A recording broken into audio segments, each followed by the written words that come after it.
It was a Thursday morning when my boss, Trevor, leaned across my desk with that fake smile of his.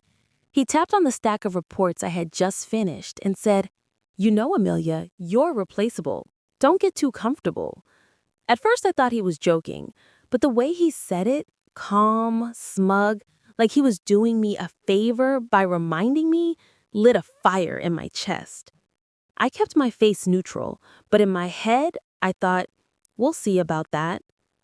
What he didn't know, the replaceable girl had just been invited to sit in on his biggest client pitch of the year. I'm Amelia, 27, and I've been a project coordinator at this mid-sized marketing firm for 3 years. I don't have a fancy title or a corner office, but I know every detail that keeps the machine running. Trevor thrives on charm, but can't deliver on substance. He never misses a chance to remind me that I'm just staff. This is the story of how his arrogance became his downfall, and how I finally got my quiet revenge. That day, I finished my coffee and got back to work, organizing files for the pitch. Trevor walked away, whistling like nothing happened. But inside, I started paying closer attention to everything he did. Little did he know, his words had sparked something in me that wouldn't go out easily. That same afternoon, Trevor asked me to fix his presentation deck. By fix, he meant completely rebuild. The slides were chaotic, typos, mismatched fonts, outdated data. I stayed late to polish them because the client mattered to the company, not because he deserved my help. But when he bragged the next morning, telling everyone he had pulled an all-nighter to make them flawless, I quietly saved a copy of my version. Something told me I might need it. I remember sitting at my desk after hours, the office empty and quiet except for the hum of my computer. Slide by slide, I corrected his mess, updated charts with fresh numbers from our latest reports, fixed the color scheme to match the client's branding, even added smooth transitions to make it look professional. Trevor had thrown together a rough draft during lunch, but now it's shown. The next day, he strutted into the team huddle claiming credit. "Yeah, burn the midnight oil on this one," he said, winking at the group. No one questioned him, but I felt a sting. I didn't say a word. Instead, I emailed myself the final file, time-stamped and all. If he wanted to play games, I'd be ready. As I left work that evening, I wondered how long his charm would hold up without my backup. The client was no ordinary account. It was Allerton Tech, worth millions if we secured the deal. Their rep, Miss Quinn, was sharp. She noticed every detail and hated arrogance. Trevor strutted into the meeting room in his overpriced suit, tossing me a condescending, "Don't mess up my flow." But I noticed Miss Quinn watching me. She looked at me like she already knew who the real workhorse was. That gave me the first taste of quiet power. The room was set up with a long table, projector ready, and coffee steaming in mugs. Trevor started strong, flashing his smile and talking big about our services. I sat in the corner, notebook in hand, ready to take notes or jump in if needed. Miss Quinn, with her neat bun and piercing eyes, nodded along but kept glancing my way. When Trevor mentioned a key feature, she asked a detailed question about implementation.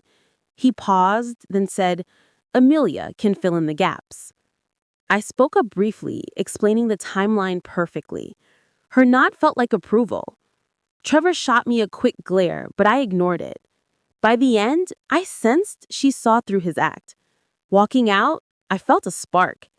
Maybe I wasn't as invisible as he thought. That meeting planted a seed of confidence in me. 10 minutes into Trevor's pitch, disaster struck.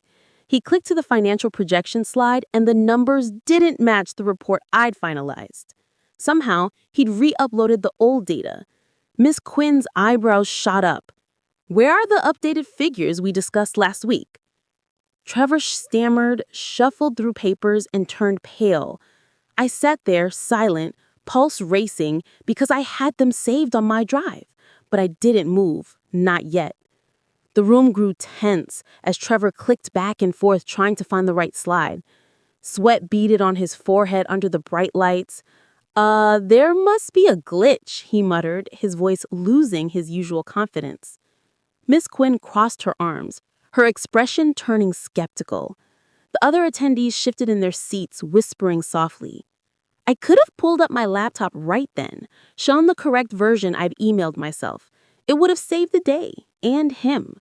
But his words echoed in my mind. You're replaceable. Why should I rescue someone who belittled me? My heart pounded as I watched him flounder. Finally, he skipped ahead, promising to email the fixes later. Miss Quinn's tight smile said she wasn't impressed. As the meeting wrapped up, I felt a mix of guilt and thrill. This was just the beginning of his unraveling. Trevor's voice cracked as he tried to improvise, spinning excuses about data transfer errors. Miss Quinn wasn't buying it. Her eyes flicked to me again, almost like she was asking silently, "Do you know?" I felt my hands clench under the table. If I stepped in, I'd save him. If I didn't, I'd watch him crumble. That was the moment I realized revenge doesn't always need to be loud. The silence stretched as Trevor rambled on, his charm fading fast. Miss Quinn leaned forward, her pen tapping the table. "This is concerning," she said flatly. Trevor nodded too quickly, promising everything would be sorted out. But the damage had already been done. The pitch felt shaky now. I kept my expression neutral, though inside I was buzzing. All those late nights fixing his mistakes, and he never once thanked me. Now here he was, exposed without my safety net. The meeting ended awkwardly, with handshakes and forced smiles. As we packed up, Miss Quinn caught my eye once more. A subtle nod that felt like acknowledgement. Trevor avoided looking at me entirely. Walking back to my desk, I replayed the scene. It wasn't dramatic, but it was powerful. For the first time, I saw how much he relied on me, and how little he appreciated it. The fire from his words burned brighter. After the meeting, Trevor cornered me in the hallway. His face was red, his jaw tight. "Why didn't you say anything? You had the numbers." I shrugged. "You didn't ask me to present." His silence was deafening. For the first time, he realized he wasn't just dealing with a replaceable assistant. He was dealing with someone who could make or break him. And I wasn't finished. The hallway was empty, fluorescent lights buzzing overhead. Trevor stepped closer, his voice low and angry. "You're supposed to back me up. That's your job." I met his gaze steadily. "My job is to coordinate projects, not fix your oversights in real time." He blinked, taken aback by my calm tone. No yelling, no drama, just facts. He muttered something about teamwork and stormed off. I stood there, heart still racing from the adrenaline. That confrontation shifted something inside me. All those times he dismissed my input, now he saw the cost. Back at my desk, I opened my laptop and reviewed the saved files. Everything was documented. Emails, timestamps, changes I'd made. If things escalated, I'd be protected. But for now, I let him stew. The quiet satisfaction grew. He thought he held all the power, but I was starting to wield mine without a word. Over the next week, Trevor doubled down. He barked at me more often, sent me coffee runs like I was an intern, and made a big show of delegating. But behind the scenes, he leaned on me harder than ever. I noticed he couldn't keep his own calendar straight. He missed internal deadlines unless I reminded him. Every little mistake chipped away at his image, and I didn't lift a finger to fix them anymore. Instead, I just documented everything. Mornings became tense. He'd snap orders like, "Print these reports, now."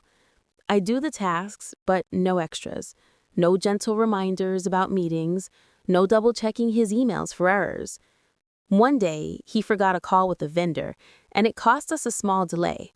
He blamed IT, but the team knew better. I kept a private log, dates, what he asked, what went wrong. It felt empowering, like building a safety net. Coworkers started noticing too, subtle glances when he messed up. Trevor's charm cracked under the pressure. His laughs sounded forced. I stayed professional, smiling through it all. Deep down, I knew this was building to something bigger. His arrogance blinded him to how much I held things together. And as the days passed, I watched the cracks widen, waiting for the right moment to let them show. During a team meeting, Trevor presented a status update, except he mixed up two project timelines, promising the client an impossible delivery date. Everyone went quiet. When our operations manager asked for clarification, Trevor laughed it off. Amelia's got it handled. But all eyes turned to me. I let a pause stretch, then simply said, "That's not correct." The room froze. The conference table felt charged with tension. Trevor's face flushed as he tried to backtrack. "What do you mean? I checked the dates myself." I pulled up the shared calendar on my screen, projecting it for all to see. The vendor confirmed last week. It's 3 weeks later. Murmurs rippled through the team. The operations manager nodded at me gratefully. Trevor forced a chuckle. Right, must have misread. Good catch, Amelia. But his eyes shot daggers. The meeting dragged on, but the damage was done. People filed out whispering. One coworker patted my shoulder. "Thanks for speaking up." I nodded, keeping it cool. Inside, I felt a rush. This was the first public crack in his facade. He tried to throw me under the bus, but I turned it around. From then on, the team's trust subtly shifted toward me. Trevor's grip was slipping, and I hadn't even raised my voice. The moment I corrected him, something shifted. People stopped looking at Trevor as the infallible leader. They looked at me. He laughed nervously, trying to reclaim control, but his voice had lost its authority. Later, a coworker whispered to me, "You know, everyone realizes you're the one running the show, right?" That was the first time I truly believed it. After the meeting, the office buzz returned, but with a new undercurrent. Emails started coming directly to me for approvals. "Just wanted your thoughts on this," one said. I handled them efficiently, as always. Trevor noticed, of course. His desk was across from mine, and I caught him staring, jaw clenched. He called me into his office later. "Don't overstep again," he warned. I just nodded, understood. But walking out, I felt stronger. That whisper from my coworker echoed. I was the glue. All those details I managed, the timelines, the reports, the fixes, kept everything afloat. Without me propping him up, Trevor was exposed. The team's respect grew quietly. Invitations to lunches, questions about my input. It wasn't flashy, but it was real. And as the week ended, I realized this shift was irreversible. His words about being replaceable felt like a joke on him. Trevor, desperate to assert dominance, handed me his empty coffee cup one morning and said, "Get me another, black." I walked to the machine, poured a cup, and set it on his desk. "It's yours. Get it when you're ready." He blinked, stunned that I didn't deliver it like a servant. Around us, a few coworkers chuckled under their breath. The humiliation burned in his eyes. It was small, but it was a beginning. The open plan office made every moment public. Trevor sat there, staring at the cup, as if it offended him. "What's this?" he muttered. I shrugged. "Coffee, like you asked." Snickers spread from nearby desks. He grabbed it quickly, spilling a drop on his tie. The chuckles grew. I returned to my work, typing away like nothing happened, but inside, satisfaction bloomed. He treated me like an errand girl for years. Now I drew a line. Later, he avoided eye contact, barking orders via email instead. Coworkers started sharing stories. "He does that to everyone, but good for you standing up." It fueled me. This wasn't rebellion, it was reclaiming respect. And as the day wore on, I saw his confidence dip further. Little acts like this were chipping away, setting the stage for bigger falls. Another client call came up, this time with Miss Quinn. Trevor, clearly nervous, asked me to sit in, just in case. He stumbled through his talking points again, forgetting half the updates. Halfway through, Miss Quinn interrupted. "Maybe Amelia can walk us through the details. She seems to know them better." Trevor's face turned a shade I'd never seen before, something between fury and fear. And I stepped in, calm and clear, while he faded into the background. The video call screen showed Miss Quinn's expectant face. Trevor paused mid-sentence, fumbling notes. Yes, Amelia? I leaned toward the camera. Sure, let me share my screen. I pulled up the detailed report, walking through timelines, budgets, and next steps, flawlessly. Miss Quinn nodded along, asking follow-ups I answered easily. Trevor sat silent, his smile strained. By the end, she thanked me directly. Impressive work, Amelia. The call wrapped positively, but Trevor's glare could have burned holes. After hanging up, he snapped, "Don't steal my thunder next time." I replied evenly, "I was just helping." He stormed out. That moment solidified it. Clients saw my value too. Whispers in the office grew. Amelia saved that call. My quiet power was building, and his was crumbling. I ended the day reviewing more files, ready for whatever came next. A few days later, I got an unexpected email. It was from Miss Quinn. She wanted to grab coffee outside of work hours. My stomach flipped. This wasn't just casual.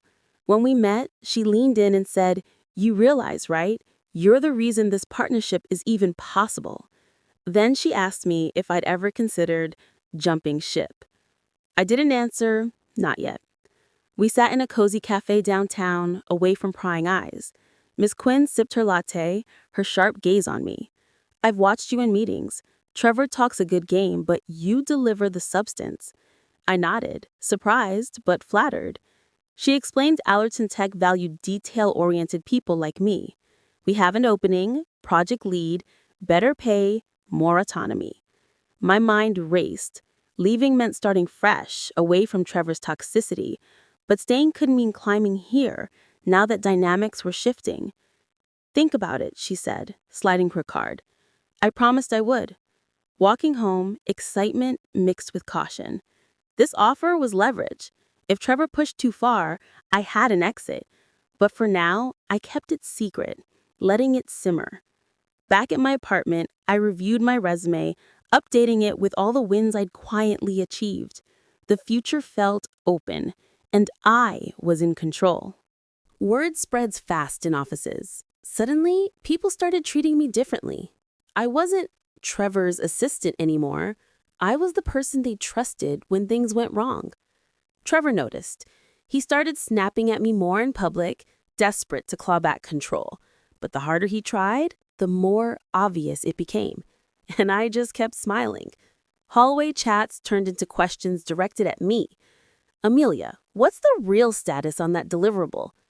Emails looped me in first. Trevor's frustration boiled over in small ways. Loud sighs, curt replies. One afternoon, he interrupted a group discussion to override my input, but the team pushed back. "Amelia's right on this," someone said. His face reddened. I stayed composed, focusing on work. Rumors swirled. She's the backbone here. It felt validating after years of being overlooked. Trevor's attempts to dominate backfired. His snaps made him look petty. By week's end, even upper management nodded at me in the elevator. I didn't gloat, I just did my job better than ever. Deep down, I knew this tide was turning irreversible. His arrogance was isolating him, while my reliability drew allies. As I left Friday, a coworker grinned. "Keep it up!" I smiled back, the quiet revenge tasting sweeter each day. One night, while organizing project files, I stumbled across an email draft Trevor had accidentally left in a shared folder.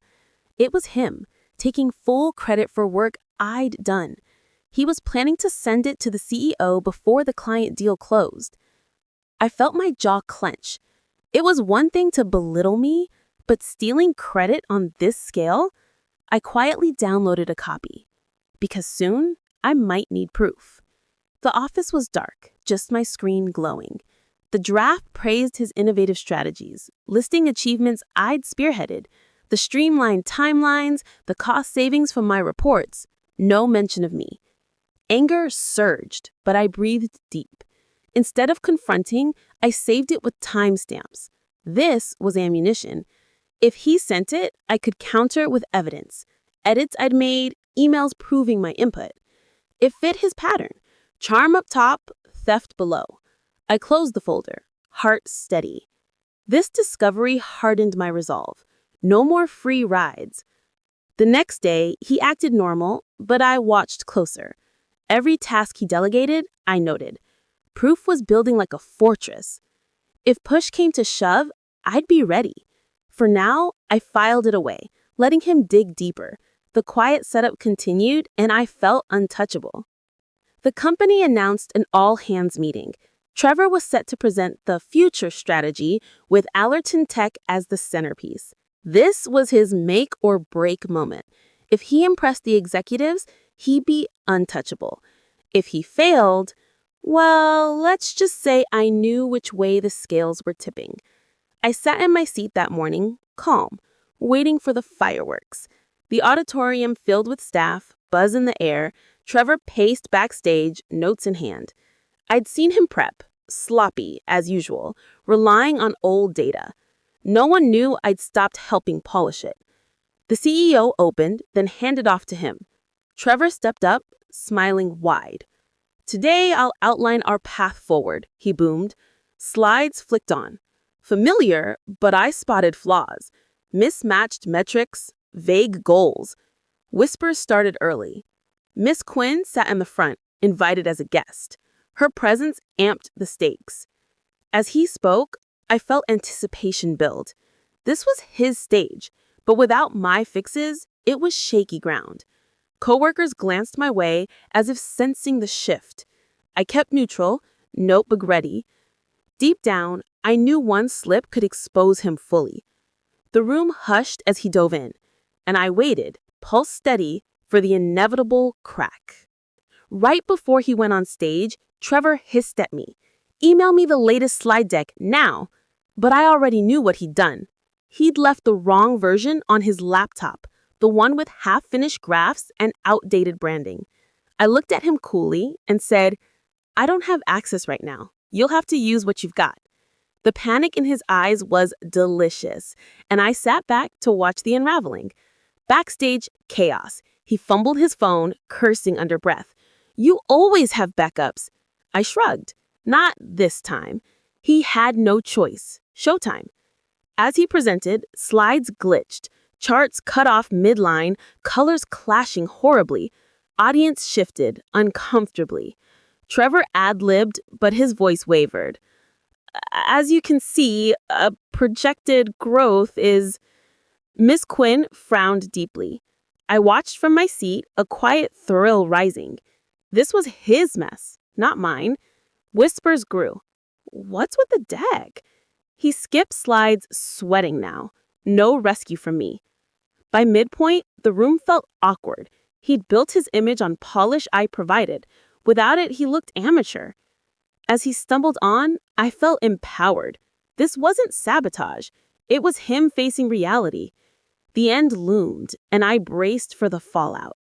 Trevor clicked through his slides, trying to ad-lib his way through broken charts. People shifted uncomfortably in their chairs. Whispers spread. Then came the kicker. He promised a delivery date that was impossible, months earlier than our team could achieve. The operations manager spoke up. "That's not accurate." All eyes turned to me again. The auditorium tensed. Trevor froze mid-gesture. "What? I mean, we can adjust." But the manager pressed. "No, that timeline's off by weeks." Murmurs erupted. Miss Quinn's expression turned stone cold. Trevor glanced my way, eyes pleading silently. But I stayed seated, letting the moment hang. The CEO cleared his throat. "Clarification, please?" Whispers buzzed louder. This was his big reveal crumbling live. He'd overpromised without checking facts I usually verified. Now exposed. I felt a surge. No guilt, just justice.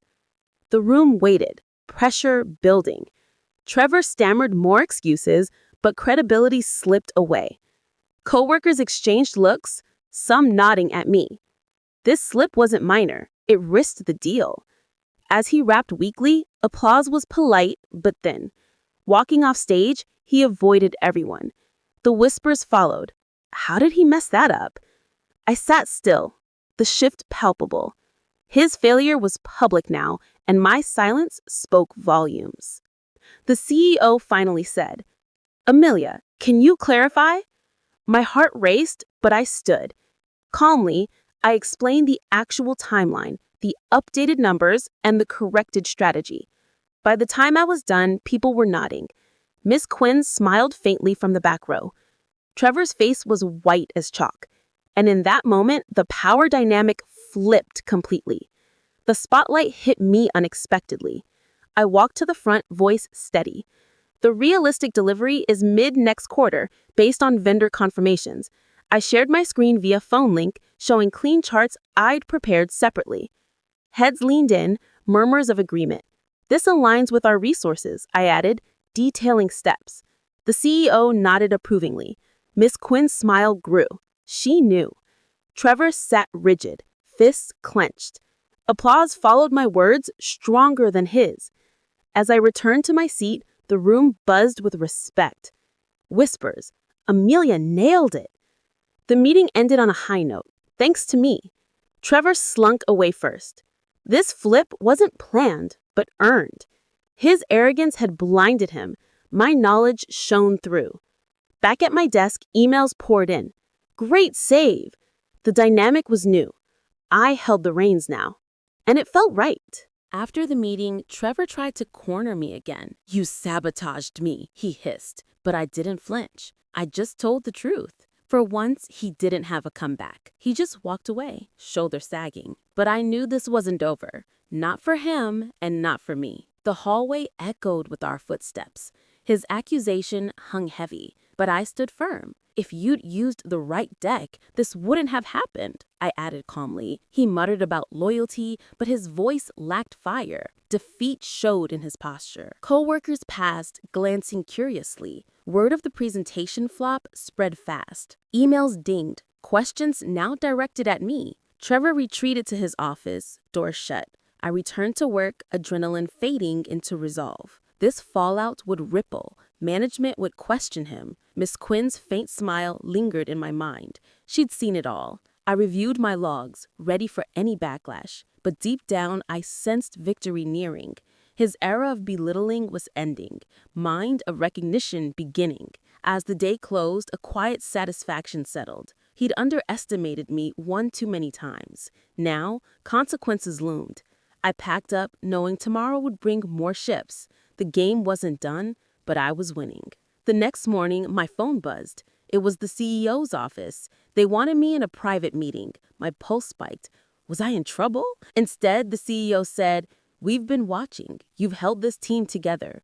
What do you want out of your career?" For the first time, I was being asked that question, and I realized I finally had leverage. The corner office overlooked the city, sunlight streaming in. The CEO leaned back, smiling warmly. Your clarity yesterday saved the presentation. I nodded, surprised. I just did my part. He pressed. More than that. Trevor's been leaning on you heavily. We discussed my role, coordinating, fixing, innovating quietly. I want growth, I said honestly. More responsibility, fair recognition. He jotted notes. Consider it. We value talent like yours. Walking out, my mind whirled. This was leverage against Trevor's toxicity. Rumors flew. Amelia's meeting with the boss. Trevor eyed me warily across the floor. I smiled politely. Inside, empowerment surged. No more replaceable. I was essential. The CEO's words echoed. Opportunity ahead.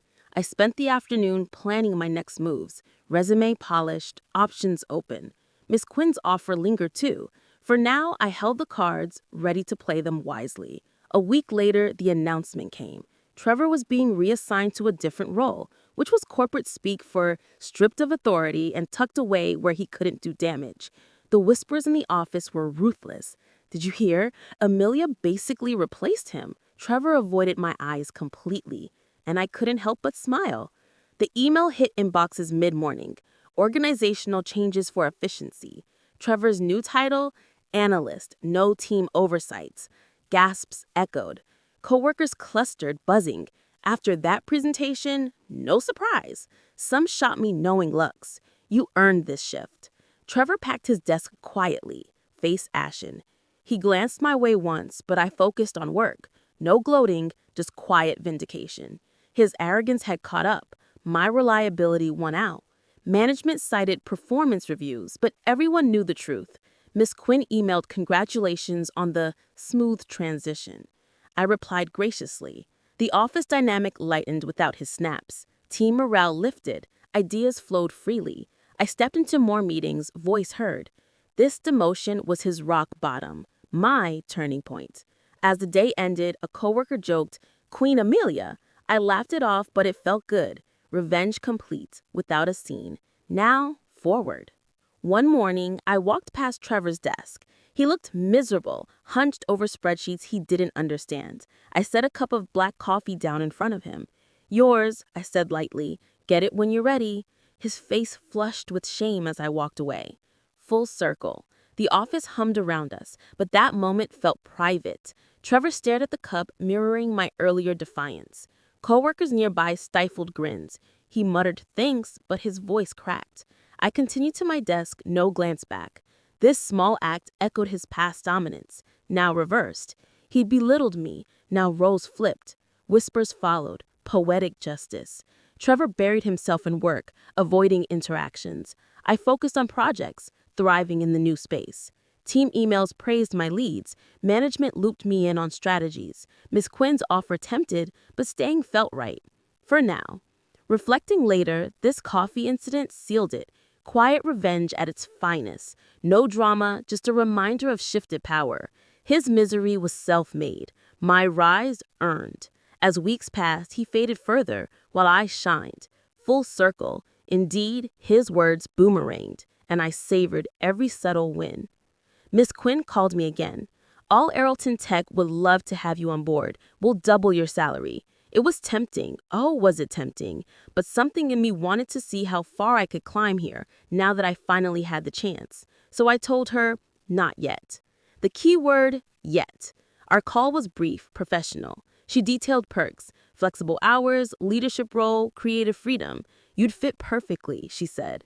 My current firm felt transformed without Trevor's shadow. More opportunities, respect, but doubling pay? Hard to ignore. "I appreciate it," I replied. "I'll think seriously." Hanging up, options swirled. Staying meant building on momentum. Leaving, fresh start. I weighed pros. Here, I knew the ropes. There, higher stakes. Coworkers noticed my glow. "Big things coming?" I smiled mysteriously. Trevor's demotion opened doors. Promotions whispered. But Miss Quinn's offer was leverage for negotiations. I updated my portfolio, highlighting saves like the presentation. Whatever path, I choose wisely.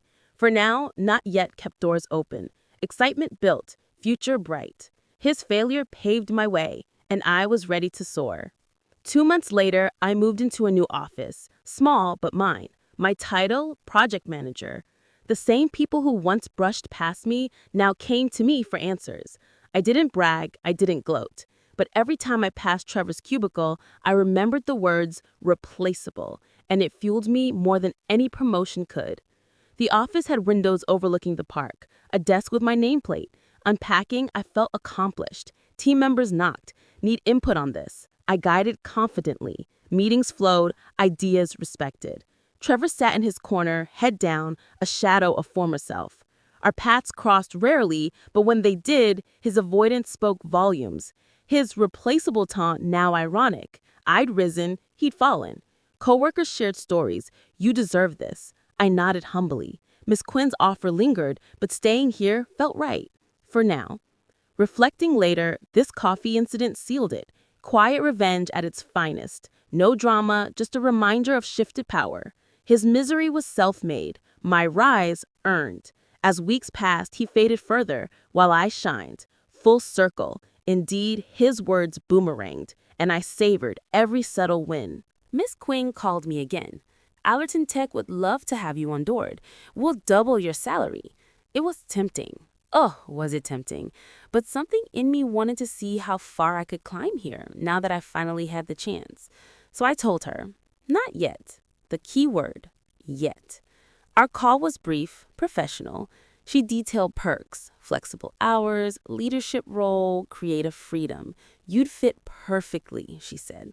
My current firm felt transformed without Trevor's shadow. More opportunities, respect. But doubling pay? Hard to ignore. I appreciate it, I replied. I'll think seriously. Hanging up, options swirled. Staying meant building on momentum. Leaving, fresh start. I weighed pros. Here, I knew the ropes. There, higher stakes. Coworkers noticed my glow. Big things coming? I smiled mysteriously. Trevor's demotion opened doors. Promotions whispered. But Miss Quinn's offer was leveraged for negotiations. I updated my portfolio, highlighting saves like the presentation. Whatever path, I'd choose wisely. For now, not yet kept doors open. Excitement built, future bright. His failure paved my way, and I was ready to soar. 2 months later, I moved into a new office. Small, but mine. My title, Project Manager. The same people who once brushed past me now came to me for answers. I didn't brag. I didn't gloat. But every time I passed Trevor's cubicle, I remembered the words, replaceable. And it fueled me more than any promotion could. The office had windows overlooking the park, a desk with my nameplate. Unpacking, I felt accomplished. Team members knocked. Need input on this? I guided confidently. Meetings flowed, ideas respected. Trevor sat in his corner, head down, a shadow of former self. Our paths crossed rarely, but when they did, his avoidance spoke volumes. His replaceable taunt now ironic. I'd risen, he'd fallen. Coworkers shared stories. You deserved this. I nodded humbly. Miss Quinn's offer lingered, but climbing here satisfied. Quarterly review, praise for leadership, salary bumped followed. Fuel indeed, his doubt propelled me. Quiet revenge complete, growth ongoing. Life balanced, work fulfilling, evenings peaceful. Passing his cubicle one last time, I smiled inwardly. Not replaceable, irreplaceable, and thriving. Now, month later, I think back on it. I didn't yell. I didn't plot some dramatic sabotage. All I did was stop saving someone who thought I was beneath me. It wasn't vengeance in the loud, fiery sense. It was quieter, cleaner, more final. And the best part? He still doesn't realize I never had to lift a finger. He destroyed himself. Reflecting in my office, sunlight warm, I see the journey clear. Trevor's arrogance blinded him. My patience won. Team thrives under fair leads, clients happy. Miss Quinn's offer declined politely. I'm building here. Trevor quietly left last week. No fanfare. Whispers, karma. I agree silently. His words sparked change. My action sealed it. No regrets, just growth.